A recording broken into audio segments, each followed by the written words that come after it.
ప్రయాగ్రాజ్లో జరుగుతున్న మహాకుంభమేళాలో మోనాలిసా భోస్లే ప్రత్యేక ఆకర్షణగా నిలిచిన విషయం తెలిసిందే. దాదాపు పూసలమ్ముకునే 16 ఏళ్ల అమ్మాయి రాత్రికి రాత్రే ఇంటర్నెట్ సెన్సేషన్గా మారిపోయింది. ఆమె అందానికి ఫిదా అయిన వారు మోనాలిసాతో ఫొటోస్, వీడియోస్ కోసం ఎగబడ్డారు. చివరికి ఆమెను అక్కడ ఉండేందుకు కూడా వీలు లేకుండా చేశారు.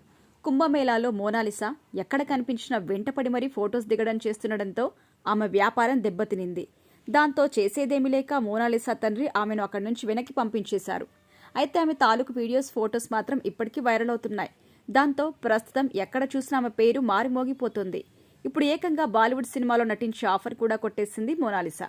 తాజాగా ఆమె తొలి సినిమాకి సంతకం కూడా చేసేసింది. దర్శకుడు సనోజ్ మిశ్రా ఇటీవల తాను ప్రకటించినట్టుగా తన సినిమాలో ఆమెకు అవకాశం ఇచ్చారు. ది డైరీ ఆఫ్ మణిపూర్ పేరుతో తెరకెక్కబోతున్న మూవీలో మోనాలిసాకి ఛాన్స్ ఇచ్చారు. ఈ నేపథ్యంలో తాజాగా సనోజ్ మిశ్రా స్వయంగా మోనాలిసా ఉండే మధ్యప్రదేశ్లోని ఇండోర్కి వెళ్లారు. ఆమె ఇంటికి వెళ్లి కుటుంబ సభ్యులతో చర్చించారు.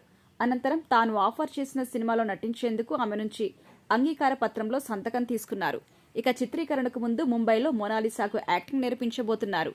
ఈ సినిమాలో రాజ్ కుమార్ రావు సోదరుడు అమిత్ రావు నటిస్తున్నట్టుగా కూడా తెలుస్తోంది.